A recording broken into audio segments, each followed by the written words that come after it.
জয় জয় জগদ্গুরু তুমি বাঞ্ছা কল্পতরু সিদ্ধ কর তপ্ত মরু করুণা তোমার তুমি মাতা তুমি পিতা তুমি জগতের ত্রাতা কেহ নাই তব ভিন্ন আমি পুনরায় আপনাদের সকলের চরণে আমার দণ্ডবত প্রণাম জানাই। আজকে প্রণাম নমস্কার এবং অভিনন্দন জানাই আজকে যিনি সাউন্ড অপারেট করছেন। এত এত সুন্দর সাউন্ড, এত সাউন্ড সুন্দর করে বেঁধেছেন। নাম হচ্ছে সুশীল। রাধে রাধে। আমি ধন্যবাদ জানাই আমি মায়ের কাছে, আমি জগৎ পিতা পরমেশ্বরের কাছে প্রার্থনা করি তিনি ভালো থাকুন, সুস্থ থাকুন এবং দিনে দিনে তার উন্নতি শ্রীবৃদ্ধি হোক। একবার আজকের এই সাউন্ডের জন্য আমরা জয়ধ্বনি দেব। নিতাই গৌর প্রেমানন্দে। আসুন, আজকে যেহেতু শ্রী শ্রী মা জগদ্ধাত্রী জগৎ জননী দুর্গা পূজা পেরিয়ে গেছে, আসছে আগামী কয়েকদিনের মধ্যে আসছে মায়ের পুজো। আমি এখানে এসেই দেখলাম কত কত মায়ের মূর্তি তৈরি হচ্ছে। তাহলে আজকে মা দুর্গা এবং মা কালী, তার ইতিহাস, তার তথ্য আমরা শুনবো, আমরা জানবো। আজকে যে লীলার মধ্যে আমার মা দুর্গা দেবীর কথা শুনবো, মা কালীর কথা শুনবো। রাধে রাধে। লীলা আজকে শুনবো, এর মধ্যে দেখবো যে অহংকার মানুষকে কিভাবে পতন করে দেয়। আমাদের শরীরে যে অহংকার, এই অহংকার আমাদেরকে বিনাশ করে। তার প্রথম কারণ আমরা আজকে লীলাতে দেখতে পাবো। তিনি হলেন কে? যিনি অহংকার করেছিলেন তিনি হচ্ছেন প্রজাপতি দক্ষ রাজার অহংকার চূর্ণ। প্রজাপতি দক্ষ রাজার শিব ঠাকুরের শ্বশুর মশাই। কেন তার অহংকার, কিভাবে তার চূর্ণ হলো, তার ইতিহাস জানতে গেলে আজকে সরাসরি আমরা চলে যাব। একদিন নৈমিষারণ্যে মহামুনি ভৃগুমুনি যজ্ঞ করছেন, আর সেই যজ্ঞে স্বর্গমর্ত পাতাল সবাইকে নেমন্তন্ন করেছেন। স্বর্গমর্ত পাতাল সবাইকে নেমন্তন্ন করেছেন। সবাই এসেছেন আজকে ভৃগুমুনির ডাকে। যেমন আপনারা এখানে এসেছেন কীর্তন শুনতে, তেমনি ভৃগুমুনি যজ্ঞ করছেন, সবাইকে আমন্ত্রণ জানিয়েছেন। একদিন ভৃগুমুনি যজ্ঞ আরম্ভিল।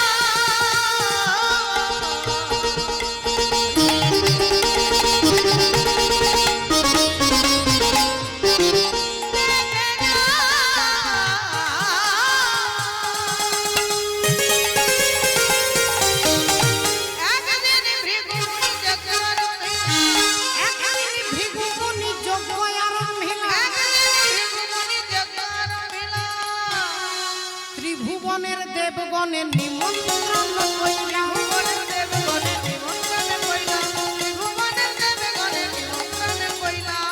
ওমা একটু আস্তে। রাধে রাধে। ত্রিভুবনের দেবগণের নিমন্ত্রণ কইলা। এখন দেবতাদেরকে নেমন্তন্ন করেছে, ঋষিদের নেমন্তন্ন করেছে, ব্রাহ্মণদের নেমন্তন্ন করেছে, রাজা মহারাজা সবাইকে নেমন্তন্ন করেছে। সবাই আসছেন ভৃগুমুনির যজ্ঞে। নিজের নিজের জায়গায় নিজ নিজ আসনে সবাই বসে পড়েছেন। এমন সময় আসছেন কে না? প্রজাপতি দক্ষ রাজা। আর সেই দক্ষ রাজা যখন যজ্ঞে আসছে, হেন কালে আইলেন দক্ষ প্রজাপতি।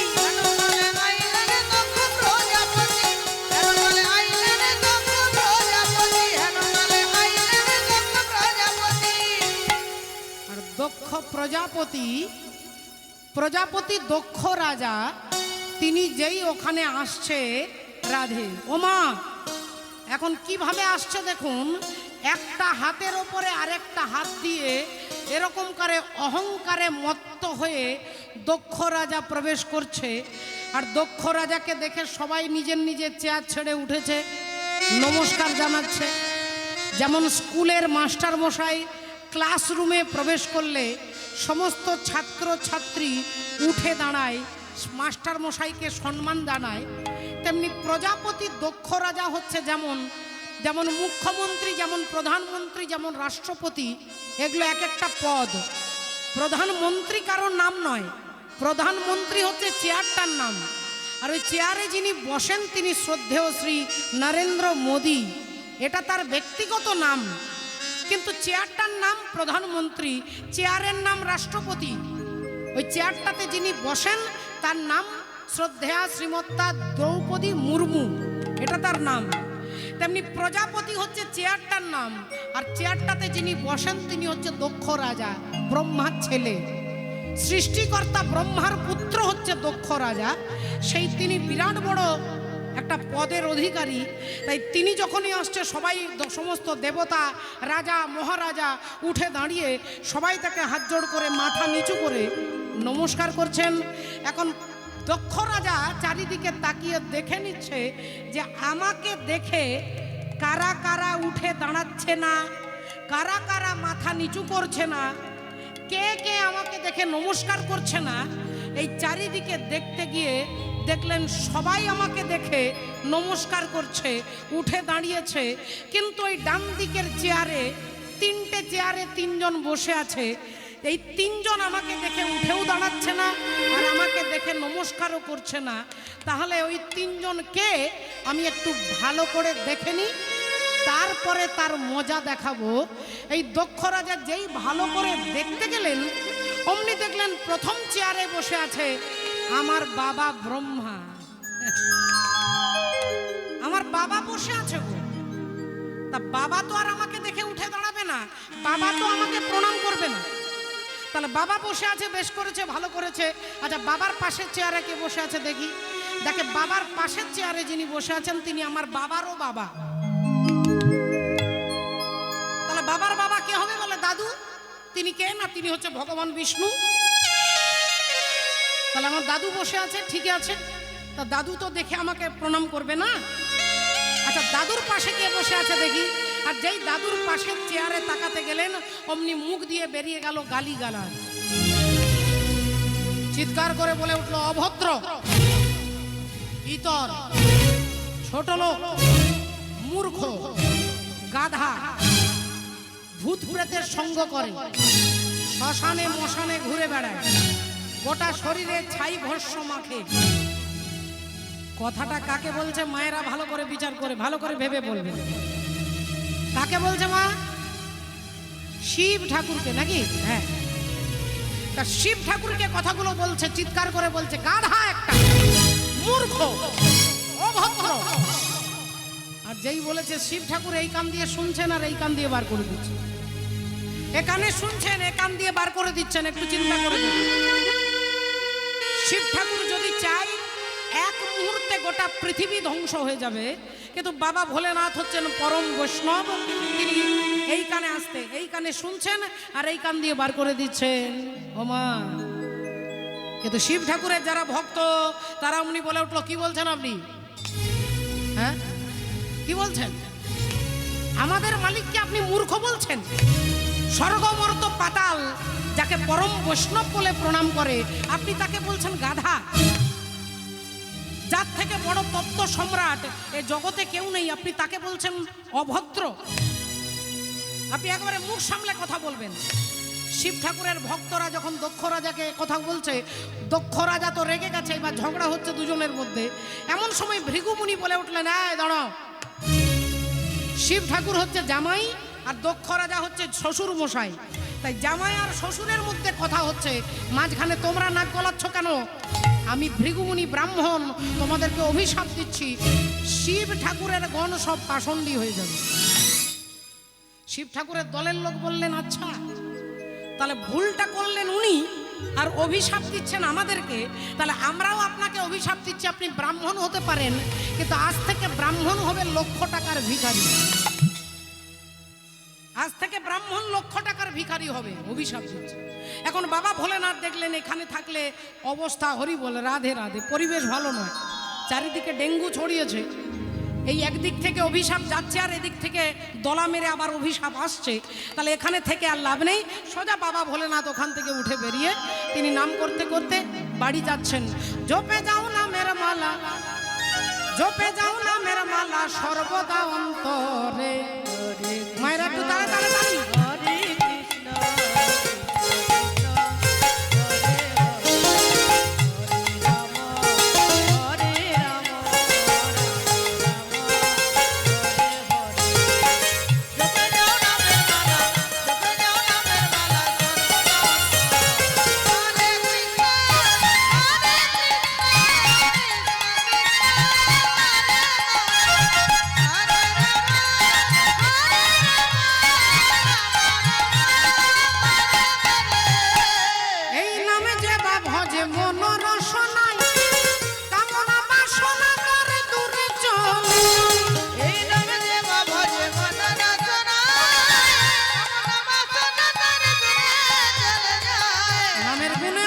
ভজনে দেখতে সবই পারে,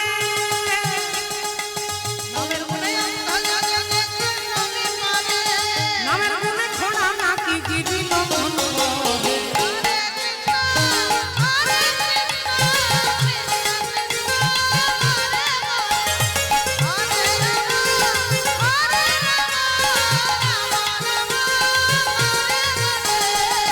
ঝোপে যাও নামের মালা, ঝোপে যাও নামের মালা সর্বদা অন্তরে।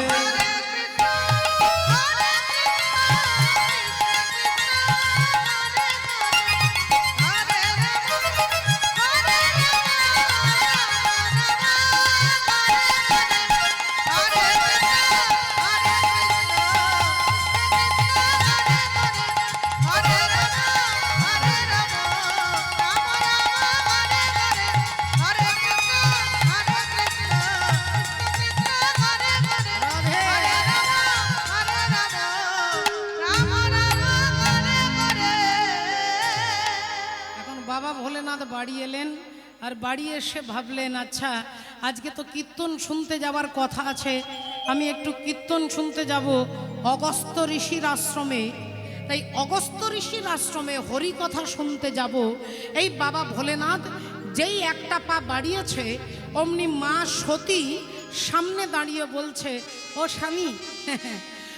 মা সতী সামনে দাঁড়িয়েছে আর স্বামীর কাছে দাঁড়িয়ে বলে উঠলেন, স্বামী গো, বলি আমিও তোমার সঙ্গে যাব,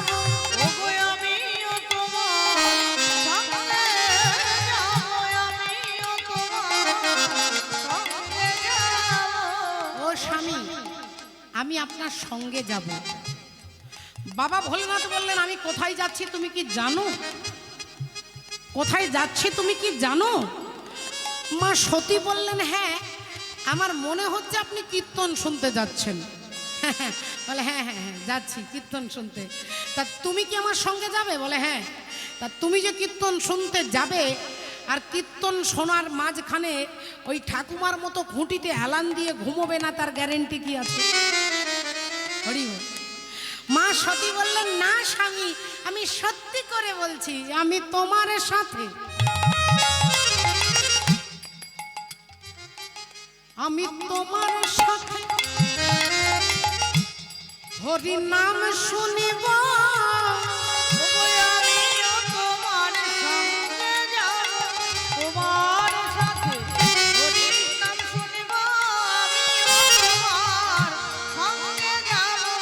আমি তোমার সাথে নাম শুনিব,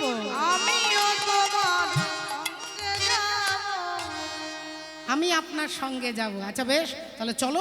এখন স্বামী স্ত্রী দুজনে মিলে তিনি ষাঁড়ের পিঠে চেপে আর আকাশ মার্গে যাচ্ছেন কীর্তন শুনতে। এখন অগস্ত্য ঋষির আশ্রমে সারা রাত্রি কীর্তন শুনেছে, রামায়ণ শুনেছে, রাম কথা শুনে সকালবেলায় আবার বাবা ভোলেনাথ আর মা সতী আবার ষাঁড়ের পিঠে চেপে যেমন গিয়েছিলেন তেমনি ফিরে আসছে। আর ঠিক যখনই ফিরে যাচ্ছেন হঠাৎ এমন সময় সতী মা তিনি শিব ঠাকুরের পিঠে হাত দিয়ে বলছেন, স্বামী এই এই এই এই দেখুন স্বামী, এই দেখুন। বাবা ভোলেনাথ বললেন, কি দেখবো? বলে একটু নিচের দিকে তাকিয়ে দেখুন। নিচে তাকিয়ে দেখছে জঙ্গলের ভেতরে ভগবান রামচন্দ্র হা সীতা হা সীতা বলে কাঁদছেন। সীতা সীতা বলে কাঁদছেন, কারণ রাবণ রাজা সীতাকে হরণ করে নিয়ে গেছে। আর মণিহারা ফণির মতো বাবা ভোলেনাথ হরি বল প্রভু রামচন্দ্র চিৎকার করে সীতা সীতা বলে কাঁদছে। একটা গাছকে জড়িয়ে ধরে বলছে, ওরে বৃক্ষ তুই তুই আমার আমার সীতাকে দেখেছিস? আমি সকাল থেকে আমার সীতাকে খুঁজে আমি সকাল থেকে আমার সীতাকে খুঁজে পাচ্ছি না। তুই কি আমার সীতাকে দেখেছিস? তুই তো অনেক লম্বা, অনেক উঁচু, তুই দেখিসনি? এমন সময় একটা হাতি হেঁটে হেঁটে যাচ্ছে। হাতির সুরটা ধরে রামচন্দ্র বলছে, ওরে হস্তি তুই আমার সীতাকে দেখেছিস? একটা পাখি উড়ে যাচ্ছে, পাখিটাকে দেখে বলছে রামচন্দ্র, ওরে পক্ষী একটু দাঁড়া একটু দাঁড়া, তুই তো নীল আকাশে অনেক দূর উড়ে যেতে পারিস, তুই কি আমার সীতাকে দেখেছিস? চিৎকার করে রামচন্দ্র কাঁদছেন, হা সীতা হা সীতা বলে। আর এদিকে বাবা ভোলেনাথ যখনই দেখছে রামচন্দ্র কাঁদছে, তখনই বাবা ভোলেনাথ হাতে তালি দিয়ে বলছে, বাবা বাবা ঠাকুর, তোমার অভিনয়টা খুব ভালো হচ্ছে, তোমার অভিনয়, তোমার অ্যাক্টিংটা খুব ভালো হচ্ছে আর কি। হাতে তালি দিচ্ছে শিব ঠাকুর আর হাসছে। আর মা সতী অমনি বলে উঠছে, আচ্ছা স্বামী, একটা কথা বলবো। কি কথা? না, অগস্ত্য ঋষির মুখে যে রামের কথা শুনলাম সেই রাম, আর আজকে জঙ্গলে যিনি কাঁদছেন এই রাম, এই দুই রাম কি আলাদা না একজন? ভোলেনাথ বললেন, না, যার কথা আমরা সারা রাত্রে শুনলাম সেই রাম, আর এই জঙ্গলে যিনি কাঁদছেন এই রাম, এই দুজনে একটাই রাম। মা সতী বললেন, তাহলে আপনার রাম কেমন ভগবান যে তার স্ত্রীকে রাবণ রাজা তুলে নিয়ে গেছে, রামচন্দ্র জানে না? তা ভগবান হলে তো অন্তর্যামী হবে, তা ভগবান জানে না যে তার বউকে কে তুলে নিয়ে গেছে? আমরা সবাই জানি যে সীতা দেবীকে রাবণ রাজা তুলে নিয়ে গেছে, আর তোমার রাম জানে না? একটা গাছকে জিজ্ঞাসা করছে, একটা পাখিকে জিজ্ঞাসা করছে, তাহলে রাম মনে হয় ভগবান নয়। শিব ঠাকুর বললেন সঙ্গে সঙ্গে, সতী তুমি বুঝতে পারছো না, এটা লীলা হচ্ছে, এটা অভিনয়। আমরা সিনেমা যখন দেখতে বসি, সিনেমাতে যখন প্রসেনজিৎ মারা যায়, তখন সিনেমা দেখতে দেখতে অনেকে কাঁদেন, ভাবেন সত্যির মারা গেছে। কিন্তু প্রসেনজিতের স্ত্রী, তিনি যে কলকাতায় বসে আছে, তিনি কিন্তু কাঁদবে না। কেন? বলে তিনি জানে যে এটা সত্যির মরেনি, এটা অভিনয় হচ্ছে। তাই বাবা ভোলেনাথ জানে যে রামচন্দ্র যে কাঁদছে এটা অভিনয়, আর মা সতী বুঝতে পারছে না। কারণ বাবা হচ্ছেন তত্ত্বজ্ঞানী, তত্ত্ব সম্রাট। বাবা জানে যে রাবণের ক্ষমতা নেই সীতা দেবীকে হরণ করে নিয়ে যাবে, যদি রামচন্দ্রের ইচ্ছে না থাকে। বাবা, আজকে মায়েরা যারা যারা জানেন না, একটু জেনে নিন যে রামচন্দ্রের অনুমতিতে রাবণ রাজা সীতা দেবীকে তুলে নিয়ে গেছে। পেছনে রামচন্দ্রের অনুমতি ছিল, আর অনুমতি ছাড়া রাবণ রাজা সীতা দেবীকে হরণ করতে পারতেন না। রাবণের এত ক্ষমতা নেই। তাহলে কোন দিন? না, যেদিন রামচন্দ্র সীতা মাকে বিবাহ করে নিয়ে এলেন, বিয়ের 3 দিন হয়ে গেল, মা সীতা শ্বশুর বাড়িতে 1 গ্লাস জল খায় না, 1 ফোঁটা জল পর্যন্ত গ্রহণ করেন না। রাজা দশরথ বলছেন, মাগো তুমি আমার বৌমা, আমি তোমার শ্বশুর মশাই, আজ তোমাকে বলতে হবে তুমি আমার বাড়িতে 3 দিন কিছু খাওনি কেন? অমনি সীতা দেবী বললেন, বাবা আপনি নিজের ভুলটা বুঝতে পারছেন না। আপনি একদিন একজন ব্রাহ্মণকে বধ করেছিলেন, আর সেই অভিশাপ, সেই অপরাধ করেছেন, তাই আপনার রাজ্যে আমি জলগ্রহণ করতে পারছি না। রাজা দশরথ বললেন, আমি ব্রাহ্মণ বধ করেছি? বললেন, হ্যাঁ, একদিন আপনি মৃগয়া করতে গিয়েছিলেন, আর জঙ্গলে অন্ধ মুনি, স্বামী স্ত্রী দুজনেই অন্ধ, ছেলেকে বলছে, যা তো বাবা একটু জল নিয়ে আয়। আর ছেলে হচ্ছে সিন্ধু, তিনি মাটির কলসি করে জল আনতে গেছে, কলসিটা যেই জলে ডুবিয়েছে, রাজা দশরথ ভাবছে হরিণ জল খাচ্ছে, আর হরিণ মনে করে শব্দভেদী বানটাকে ছুড়ে দিয়েছে। আর যেই বানটাকে ছুড়ে দিয়েছে, অমনি সোজা লাগলো কার বুকে? না, সিন্ধুর বুকে, ব্রাহ্মণের বুকে। আর যেই সিন্ধুর বুকে বানটা লেগেছে, অমনি বান চিৎকার করে, অমনি ছেলে চিৎকার করে ডাকছে, বাবা বাবা।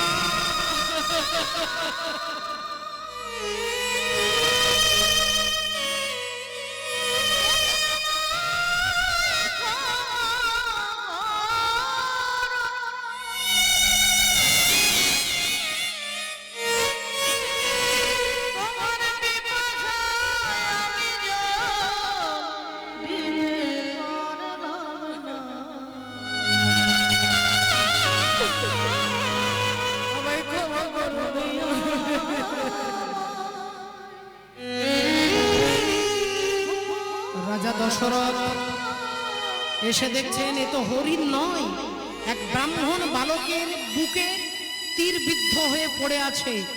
অমনি ব্রাহ্মণ পুত্র সিন্ধু বললেন, রাজা মশাই, আমি মরে যাচ্ছি বলে আমার কোনো দুঃখ নেই, কিন্তু আমার বাবাকে একটু আপনাকে জল দিয়ে আসতে হবে। রাজা দশরথ অন্ধমুনিকে জল দিতে গেলেন, আর তখনই সেখানে বললেন যে আপনার পুত্রকে আমি হরিণ মনে করে শব্দভেদী বান দিয়ে হত্যা করেছি। অন্ধমুনি বলে উঠলেন, বললেন, হে রাজা দশরথ, যে পুত্র শোক তুমি আমাকে দিলে, আমি যেমন পুত্র শোকে এক্ষুনি মারা যাব, মরবার আগে তোমাকে অভিশাপ দিয়ে যাচ্ছি, আমার মতো একদিন পুত্র শোকে তোমাকেও মরতে হবে। আমার মতো পুত্র শোকে তোমাকেও মরতে হবে।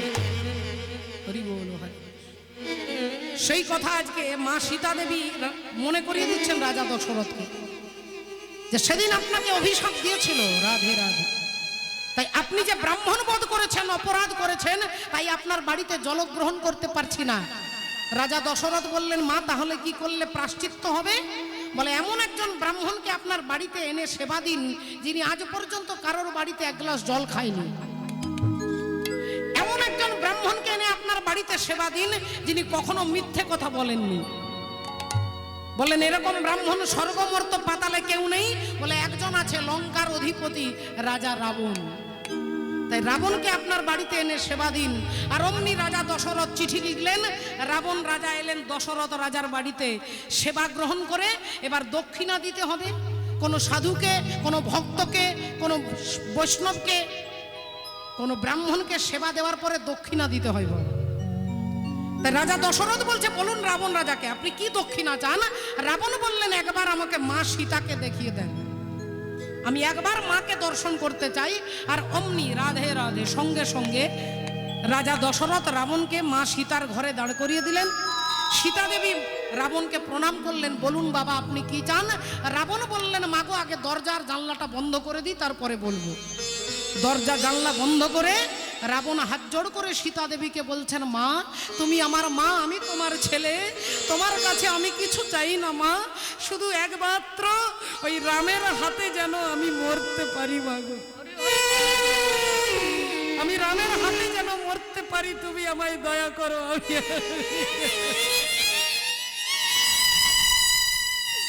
আমি আর কিছু চাই না, শুধু রামের হাতে মরতে চাই। সীতা দেবী বললেন, দাঁড়ান আমার স্বামীকে ডেকে দিচ্ছি। রামচন্দ্র এসে রাবণকে প্রণাম করে বললেন, বলুন হে বেদজ্ঞ ব্রাহ্মণ আপনি কি চান? রাবণ বললেন, তোমার কৃপা পেতে চাই, তোমার হাতে মরতে চাই। রামচন্দ্র বললেন, আমার কৃপা পেতে গেলে আগে সীতার কৃপা পেতে হবে, কৃষ্ণের কৃপা পেতে গেলে আগে রাধার কৃপা পেতে হবে। তাই গোটা বৃন্দাবনে কেউ কৃষ্ণ কৃষ্ণ বলে না, সবাই রাধে রাধে বলে। কারণ কৃষ্ণের কাছে যেতে গেলে আপনাকে রাধা কৃপা না করলে আপনি গোবিন্দের কাছে যেতে পারবেন না। তাই আমার কৃপা যদি পেতে চাও তাহলে আগে আমার সীতার কৃপা পেতে হবে। রাবণ বললেন, কি করে পাবো প্রভু?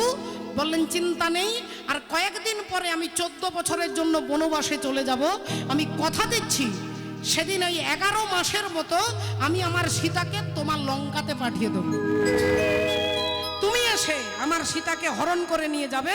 সবাই জানবে রাবণ সীতাকে হরণ করেছে, কিন্তু ভক্তরা জানবে যে রামচন্দ্রের পারমিশনে তবে রাবণ রাজা সীতা দেবীকে হরণ করে নিয়েছে। পেছনে রামচন্দ্রের পারমিশন ছিল, তবে রাবণ সীতা দেবীকে তুলতে পেরেছিল। হরি বল, হরে কৃষ্ণ। তাহলে এটা বাবা ভোলেনাথ জানে, আর জানে বলেই তিনি হাসছে আর হাতে তালি দিচ্ছে আর বলছে তোমার অভিনয়টা ভালো হচ্ছে।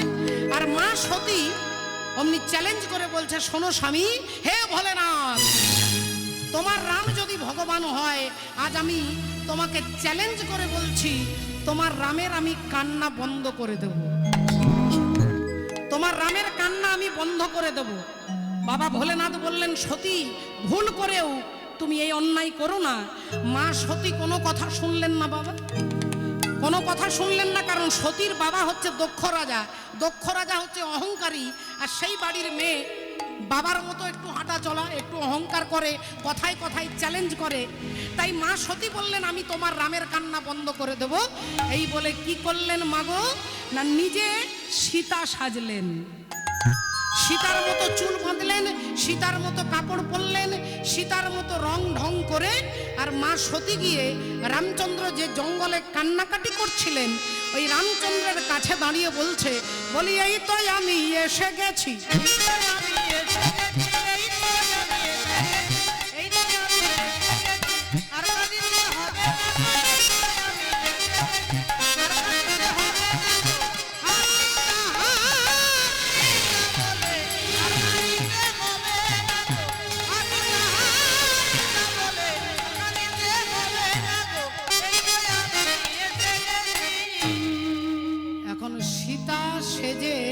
সতী রামচন্দ্রের কাছে দাঁড়িয়ে বলছে, আপনি কাঁদবেন না, কাঁদবেন না, কাঁদবেন না, আমি আপনার সীতা, এই দেখুন আমি আমি চলে এসেছি, আর কাঁদবেন না।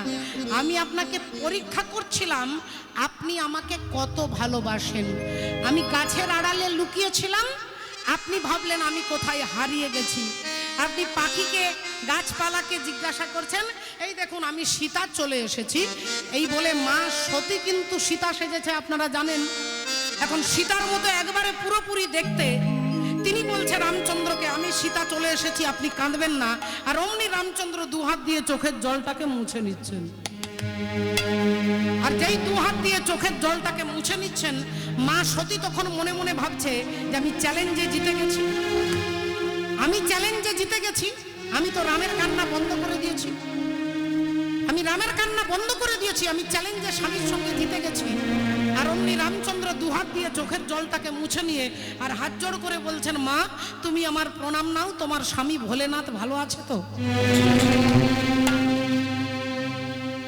মা তুমি আমার প্রণাম নাও, মা তোমার স্বামী ভোলেনাথ ভালো আছে তো? যেই বলেছে মা সতী তখন মনে মনে চিন্তা করছে, পা থেকে মাথা পর্যন্ত দেখছে, হাত পা ভালো করে দেখছে, দেখে মনে মনে ভাবছে আমি 2500 টাকা খরচা করে বিউটি পার্লার থেকে সীতা সেজেছি, আমি সীতার মতো রং ঢং সব, অথচ ইনি আমাকে প্রণাম করে বলছে আপনার স্বামী ভোলেনাথ ভালো আছে তো? তাহলে আমাকে চিনতে পেরে গেছে। এই তখনই মা সতী বলছে, মানে আপনি আপনি কি করে বুঝলেন যে আমি আপনার সীতা নই? রামচন্দ্র বললেন, মাগো যিনি আমার সীতা তিনি কখনো আমার আগে দাঁড়ায় না, সীতা আমার পেছনে দাঁড়ায়, সীতা রামের পেছনে দাঁড়ায়। আগে লক্ষণ, তারপরে সীতা, তারপরে রাম। লক্ষণ হচ্ছে জগৎ গুরু, তাই আগে গুরু, তারপরে সীতা হচ্ছে ভক্তি। আগে গুরুর কৃপা, তারপরে ভক্তি, আর তারপরে ভগবান। তা তুমি কেমন সীতা যে রামের আগে দাঁড়িয়ে আছো? এই যেই কথা বলেছেন অমনি সীতা তাড়াতাড়ি মা সতী কি করেছে, ছুটতে ছুটতে স্বামীর কাছে, বাবা ভোলেনাথের কাছে কৈলাসে গিয়ে দাঁড়িয়েছে। আর অমনি বাবা ভোলেনাথ চোখ বন্ধ করে ধ্যানের মধ্যে দেখছিলেন। যেই সতী চলে এসেছে অমনি ভোলেনাথ বললেন, কি ব্যাপার, সব ঠিক আছে তো? সব ঠিক আছে তো? মা সতী বললেন, হ্যাঁ হ্যাঁ সব ঠিক আছে। বলে তারপরে কি হলো? বলে কি আর হবে, আপনি যাকে দিন রাত্রি প্রণাম করেন সে তো আমাকে প্রণাম করলো, আমাকে মা বলল, আমাকে মা বলে প্রণাম করলো। বাবা ভোলেনাথ বললেন তারপরে কি হলো? বলে তারপরে আর কি হলো, আমিও তাড়াতাড়ি ঘরে চলে এলাম। এই বলে নিয়ে যেই শিব ঠাকুরের বাম দিকে বসতে যাবে, তার কোনো অন্যায় নয়, স্বামীর বাম দিকে সবসময় স্ত্রী বসে, স্বামীর বাম দিকে বসার অধিকার কারোর নেই, একমাত্র স্ত্রী। আর স্বামীর ডান দিকে কে বসবে? বলে ডান দিকে মা বসবে, কাকিমা বসবে, জেঠিমা বসবে, কন্যা বসবে, আর সবাই ডান দিকে বসবে, কিন্তু বাম দিকে একজন বসবে, তিনি হচ্ছেন স্ত্রী। সেই মা সতী গিয়ে শিব ঠাকুরের বাম দিকে বসতে যাবে, আর অমনি বাবা ভোলেনাথ বাম দিকের আসনটাকে নিয়ে ডান দিকে করে দিলেন, বাম দিকের আসনটাকে চেঞ্জ করে ডান দিকে করে দিলেন। অর্থাৎ বুঝিয়ে দিলেন, আজ থেকে তুমি আমার স্ত্রী নও, তুমি আমার মা, তুমি আমার মাতৃ সম। কেন? কারণ তুমি সীতা সেজেছো, সীতা হচ্ছে আমার গুরু মা, রাম হচ্ছে আমার গুরু, আর গুরুর স্ত্রী হচ্ছে গুরু মা। তাই তুমি গুরু মায়ের রূপ ধারণ করেছো, তুমি আজ থেকে আমার স্ত্রী নও। ওগো ঝিয়ের পেটে মায়ের জন্ম, বলি তোমরা ভেবে করবে কি, ওই চাঁদের গায়ে চাঁদ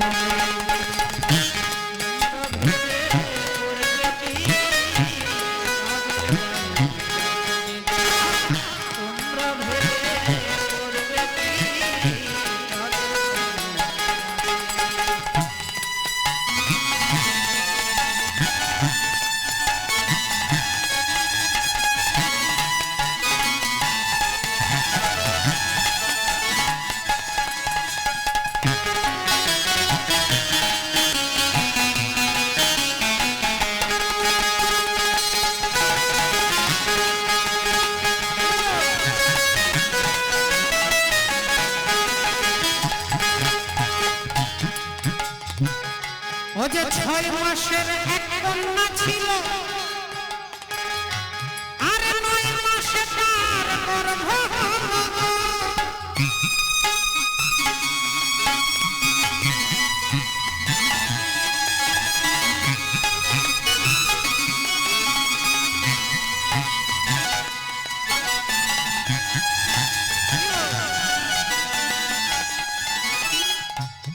6 মাসের এক কন্যা ছিল, আর 9 মাসে তার গর্ভ। ও গো 11 মাসে 3টি সন্তান, 11 মাসে 3টি সন্তান, ও গো 11 মাসে 3টি সন্তান, ও গো 11 মাসে 3টি সন্তান। বলি কোনটা করবে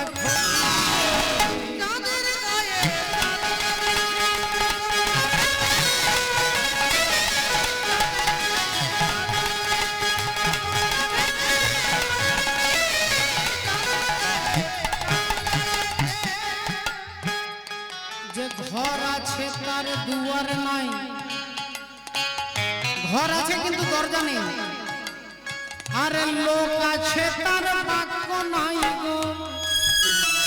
বলকে তাহারে আহার যোগায়, কে বাদাই সন্ধ্যা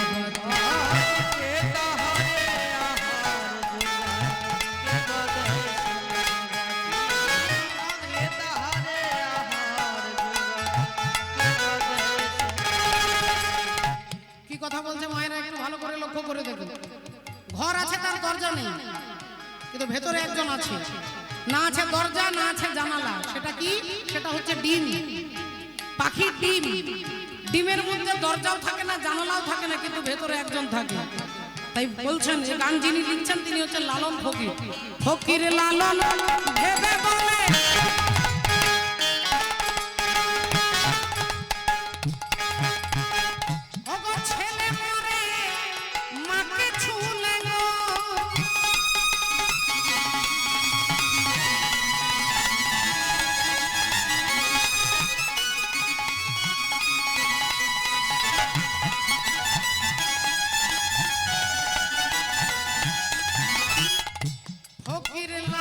ভেবে বলে ছেলে মরে মাকে ছুলে গো। বলি এই কই কথার তত্ত্ব নইলে, ছেলে যদি মাকে ছুঁয়ে দেয় ছেলে মরে যায়। আশ্চর্য! অথচ মায়েদের কোলে ছেলে থাকে, মায়ের কোলে ছেলে খায়, মায়ের কোলে ছেলে ঘুমোয়। আর গানের মধ্যে বলছে ছেলে যদি মাকে ছুঁয়ে দেয় ছেলে মরে যায়। সে ছেলেটা কে? আর সেই মা বাকে, মা হচ্ছে সমুদ্র, আর ছেলে হচ্ছে নুন, লবণ। সমুদ্র হচ্ছে মা, সমুদ্র থেকেই নুন সৃষ্টি হয়। তাহলে সমুদ্রের গর্ভ যদি মা হয়, নুন যদি ছেলে হয়, এক মুঠো নুন নিয়ে সমুদ্রের জলে ফেলে দিলে কি হবে? বলে হরিবোল হয়ে যাবে। বলি এই কথার তত্ত্ব নইলে, তার হবে না ফকিরি।